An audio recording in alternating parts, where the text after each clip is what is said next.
بسم اللہ الرحمن الرحیم۔ السلام علیکم۔ ہاں جی بچوں، کیسے ہیں آپ لوگ؟ اچھا بچوں، آج ہم نے چیپٹر نمبر 2 کو سٹارٹ کرنا ہے اور اس کا ٹائٹل ہے ایمانیات اور عبادات۔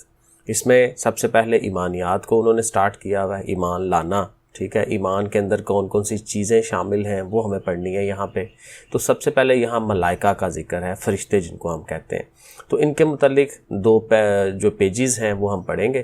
سورہ دیکھیں، کہتے ہیں ملائکہ جمع ہے ملکن کی، جس کا معنی ہے فرشتہ، ٹھیک ہے۔ ملائکہ سے مراد اللہ تعالیٰ کی وہ نوری مخلوق ہے جو ہمیں نظر نہیں آتی، ٹھیک ہے۔ اللہ تعالیٰ نے مختلف مخلوقات بنائی ہوئی ہیں، ٹھیک ہے۔ تو انسانوں کے ساتھ جنوں کو بھی بنایا ہوا ہے، تو ملائکہ یعنی فرشتوں کو بھی بنایا ہوا ہے۔ تو فرشتے اللہ تعالیٰ کے حکم کے پابند ہیں، جو اللہ تعالیٰ نے کہنا ہے وہ کام کرنا ہے، روبوٹ ہیں، ٹھیک ہے۔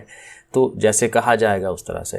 اور بشری صفات یعنی کہ انسان کی جو صفات ہیں، انسان کے جو تقاضے ہیں، کون سے تقاضے ہیں؟ جیسے کھانا پینا، سونا جاگنا اور ہر طرح کی غلطی۔ ظاہر انسان غلطیاں کرتا ہے، غلطی اور خطا وغیرہ سے پاک ہے، کیونکہ وہی بات ہے نا، ان کی پروگرامنگ ہے کہ ان کو بس اتنا کام کرنے کے لیے کہا گیا، انسان کو آزاد چھوڑا گیا ہے، ٹھیک ہے۔ اس میں انٹیلیجنس ہے، انسان جو ہے وہ اس میں عقل دی ہوئی ہے، وہاں جو ہے ان کو ایک پاتھ دے دیا ہوا ہے، وہ اس سے ہٹ ہی نہیں سکتے۔ فرشتے مختلف شکلیں اختیار کر سکتے ہیں۔ فرشتوں کی تخلیق کا مقصد یعنی ان کو بنانے کا مقصد کیا تھا؟ عبادات یعنی اللہ تعالیٰ کی عبادت کرنا اور اطاعت الہی ہے، اللہ کی بات جو بھی اللہ تعالیٰ کہیں اور ساتھ ساتھ عبادت، ٹھیک ہے۔ اللہ تعالیٰ کے جو کام ہیں وہ ویسے تو اللہ تعالیٰ خود ہی کر سکتے ہیں، لیکن یہ ایک طریقہ بنایا ہوا ہے۔ تو ارشاد باری تعالیٰ ہے یسبحون اللیل والنہار لا یفترون، وہ دن اور رات تسبیح بیان کرتے ہیں، ٹھیک ہے نا۔ تسبیح بیان کرنا یہی ہے، اللہ تعالیٰ کی عبادت کرتے ہیں وہ، اور وہ سستی نہیں کرتے۔ انسان جو ہے وہ تھک جاتا ہے، سستی کر سکتا ہے، لیکن وہ نہیں کرتے۔ فرشتوں کی تخلیق نور سے کی گئی ہے، جس طرح جنات کی تخلیق آگ سے اور انسان کی تخلیق مٹی سے کی گئی ہے۔ تو یہ یہیں پہ ساری چیزیں بتا دی گئیں کہ انسان مٹی سے بنا ہوا ہے، جن جو ہیں وہ آگ سے بنائے گئے ہیں، اور فرشتے جو ہیں وہ نور سے بنائے گئے ہیں۔ سو اللہ تعالیٰ نے فرشتوں کو حضرت آدم علیہ السلام سے بھی پہلے پیدا فرمایا۔ فرشتوں پر ایمان لانا اسلام کے بنیادی عقائد میں ہے، کیونکہ یہ ہمارا ایمان ہوگا، کیونکہ اللہ تعالیٰ خود کہہ رہے ہیں کہ فرشتے موجود ہیں۔ تو جب ہم اللہ تعالیٰ پر ایمان لا رہے ہیں تو پھر اس بات پہ بھی ایمان لانا ہے کہ فرشتے لازمی موجود ہیں۔ قرآن مجید میں اللہ تعالیٰ نے تخلیق آدم یعنی حضرت آدم علیہ السلام کو بنانے کے فیصلے سے فرشتوں کو آگاہ کرنے کا ذکر فرمایا ہے۔ قرآن مجید میں بتایا ہوا ہے کہ اللہ تعالیٰ بتاتے ہیں، اس میں بھی وہ سارا وہ شیطان کا پھر آ جاتا ہے نا۔ فرشتے اللہ تعالیٰ کے حکم کے مطابق کائنات کے مختلف امور انجام دیتے ہیں، مختلف کام کرتے ہیں۔ جیسے مختلف غزوات میں فرشتوں کا نزول اس لیے ہوا کہ مومن دل شکستہ نہ ہو، کیونکہ غزوات وہی لڑائیاں ہیں نا جس میں نبی کریم صلی اللہ علیہ وسلم بھی شامل تھے اور جنگ کرنے کے لیے گئے، ٹھیک ہے۔ تو فرشتے نازل ہوئے، کیوں نازل ہوئے؟ کیونکہ مسلمان تھوڑے تھے، اور مسلمان جو مومن ہیں وہ شکستہ دل نہ ہو، دل ان کا خراب نہ ہو کہ ہم تھوڑے ہیں۔ تو ان کی حوصلہ افزائی کرنے کے لیے فرشتوں کو کہا کہ آپ بھی جا کے لڑو ان کے ساتھ۔ تو نبی کریم صلی اللہ علیہ وسلم نے قرب قیامت میں، قیامت کے نزدیک میں مادیت پرستی کہتے ہیں جو دنیا کی چیزیں ہیں ان کے ساتھ جو دلچسپی ہے وہ زیادہ لگا لینا، کہ بس یہ دنیا کے ہو کے ہی رہ جانا، مادیت پرستی اس کو کہتے ہیں۔ کیونکہ پتہ ہے ہمیں کہ ہم نے مر کے جو ہے پھر اللہ تعالیٰ کے پاس جانا ہے، اور وہی زندگی جو ہے وہ ہمیشہ والی زندگی ہے۔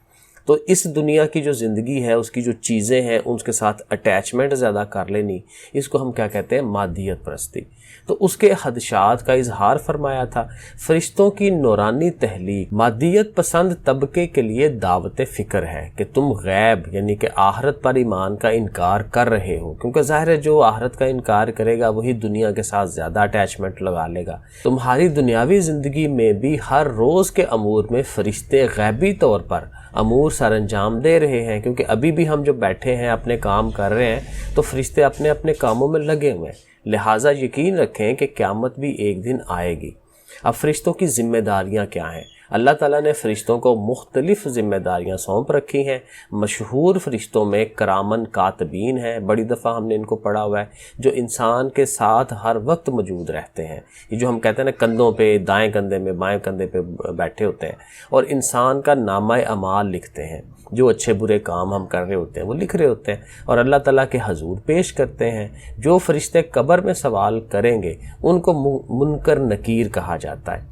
انبیاء کرام علیہ السلام پر وحی لانے کی ذمہ داری حضرت جبرائیل علیہ السلام، ظاہر ہے یہ بہت امپورٹنٹ تھے یہ، کیونکہ تمام نبیوں کے پاس یہی آتے تھے، نبی کریم صلی اللہ علیہ وسلم کے پاس بھی یہی آتے تھے۔ مخلوق کے لیے رزق کی ذمہ داری حضرت میکائیل علیہ السلام، روح قبض کرنے کی ذمہ داری حضرت عزرائیل علیہ السلام، جب ہم نے مرنا ہے، فوت ہونا ہے، تو اس ٹائم حضرت عزرائیل علیہ السلام نے ہمارے پاس آنا ہے، اور قیامت کے لیے سور پھونکنے کی ذمہ داری حضرت اسرافیل علیہ السلام ہے۔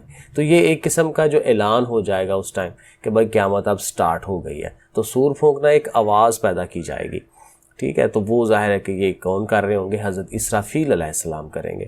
تو نبی کریم صلی اللہ علیہ وسلم کی خدمت میں حضرت جبرائیل علیہ السلام مختلف شکلوں میں حاضر ہوتے تھے۔ بعض اوقات ایک صحابی حضرت دہی کلبی رضی اللہ تعالیٰ عنہ کی شکل میں حاضر ہوتے۔ حضرت جبرائیل علیہ السلام کے انسانی شکل میں حاضر ہونے کا ایک واقعہ حدیث شریف میں مذکور ہے۔ اس حدیث کو حدیث جبرائیل کہتے ہیں۔ تو وہ کیا ہے وہ ذرا سن لیں۔ حضرت عمر بن خطاب رضی اللہ تعالیٰ عنہ فرماتے ہیں کہ ایک دن ہم نبی کریم صلی اللہ علیہ وسلم کی خدمت میں حاضر تھے، وہاں پہ ہم موجود تھے کہ ایک صاحب ہمارے سامنے نمودار ہوئے، ہمارے سامنے آئے، جن کے کپڑے بہت سفید اور بال خوب سیاہ تھے، ان پر سفر کے کوئی آثار نہیں تھے، اور ہم میں سے کوئی انہیں پہچانتا بھی نہیں تھا، یہاں تک کہ وہ حضور صلی اللہ علیہ وسلم کے پاس بیٹھے اور اپنے گھٹنے حضور صلی اللہ علیہ وسلم کے گھٹنوں سے ملا دیے اور ہاتھ اپنے زانوں پر رکھ لیے۔ زانوں مطلب کہ گھٹنے سے اوپر والا جو ہمارا ٹانگ کا حصہ ہوتا ہے، جیسے ہم نماز پڑھ رہے ہوتے ہیں تو اس جگہ پہ ہاتھ رکھ رہے ہوتے ہیں، اور 4 سوال کیے کہ ایمان، اسلام، احسان اور علامات قیامت کیا ہیں۔ تو 4 سوال پوچھے جا رہے ہیں۔ آپ خاتم النبیین صلی اللہ علیہ وآلہ وسلم نے فرمایا کہ ایمان سے مراد اللہ تعالیٰ، فرشتوں، آسمانی کتابوں، رسولوں، قیامت کے دن اور اچھی اور بری تقدیر پر ایمان لانا ہے۔ تو ایمان ان چیزوں پہ لایا جاتا ہے، یعنی ایمان لانے کا مطلب کیا ہے کہ دل سے مان لیتے ہیں کہ ہاں یہ چیزیں موجود ہیں اور جیسے بتائی جا رہی ہیں ایسے ہی ہیں، تو بس دل سے مان لینا، ذہن سے مان لینا، یہ ایمان لانا ہو جاتا ہے۔ اور اسلام، کلمہ شہادت، نماز، زکوٰۃ، روزہ اور حج ادا کرنا ہے۔ اور اسلام جب مسلمان اب ہو جاتے ہیں تو کن چیزوں پہ عمل کرتے ہیں؟ تو وہ کیا، اسلام کیا چیز ہے؟ وہ یہ چیزیں ہیں کہ کلمہ شہادت پڑھنا، ٹھیک ہے، نماز پڑھنا، آگے سے زکوٰۃ دینا، روزہ رکھنا اور حج کرنا، یہ بڑی چیزیں ہیں۔ احسان سے مراد اللہ تعالیٰ کی اس طرح عبادت کرنا ہے کہ گویا بندہ اللہ تعالیٰ کو دیکھ رہا ہے، یا کم از کم یہ سمجھے کہ اللہ تعالیٰ اسے دیکھ رہا ہے۔ اور پھر آپ خاتم النبیین نے قیامت کی علامات کے بارے میں فرمایا۔ اب ظاہر وہ ہمیں نہیں بتائی انہوں نے۔ جب وہ شخص چلا گیا تو حضور اکرم صلی اللہ علیہ وسلم نے فرمایا کہ وہ جبرائیل علیہ السلام تھے جو تمہیں تمہارا دین سکھا رہے تھے۔ حدیث جبرائیل سے تعلیم و تعلم، تعلیم ہوتا ہے جو تعلیم ہم لے رہے ہوتے ہیں، اور تعلم جو سکھا رہے ہوتے ہیں یا سیکھ رہے ہوتے ہیں ہم لوگ، اس کے ذریعے درج ذیل آداب واضح ہوتے ہیں۔ تو یہ جو حدیث جبرائیل ہے اس سے ہمیں کیا پوائنٹس مل رہے ہیں وہ ہمیں یہاں پوائنٹ بتائے گئے ہیں۔ نمبر 1 یہ ہے کہ استاد کی خدمت میں صاف ستھرا لباس پہن کر حاضر ہونا چاہیے۔ کمرہ جماعت میں استاد کے قریب بیٹھنے کی کوشش کرنی چاہیے۔ استاد کے سامنے ادب سے بیٹھنا، واضح اور مختصر سوال کرنا، استاد کی وضاحت کے بعد اگلا سوال کرنا، ایسا سوال کرنا جس سے تمام طلباء کو فائدہ ہو۔ تعلیم اور تعلم میں دنیا کے ساتھ آخرت کو بھی پیش نظر رکھنا۔ سوال کرنے پر استاد کا طالب علم کی حوصلہ افزائی کرنا، واضح اور جامع جواب دینا، کلیئر اور بالکل کنسائز، بہت لمبا نہیں کر دینا، کلیئرٹی ہونی چاہیے، جو پوچھا ہے وہ آنسر دیا جائے۔ غیر ضروری سوالات اور استاد کا وقت ضائع کرنے سے اجتناب کرنا، ٹھیک ہے نا، جو ریلیونٹ سوال ہیں وہی کرنے چاہیے۔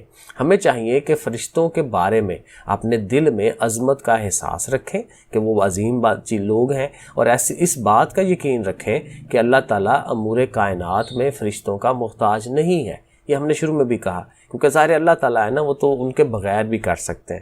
تو فرشتوں کو ان ذمہ داریوں پر مامور کرنا خود فرشتوں کے لیے ایک اعزاز ہے اور اطاعت خداوندی کے حصول کا ذریعہ ہے۔ ٹھیک ہو گیا، چلیں اب ہم ایکسرسائز پہ آتے ہیں۔ ایکسرسائز میں ہمیشہ پہلے MCQs ہوتے ہیں، ان کو پڑھتے ہیں۔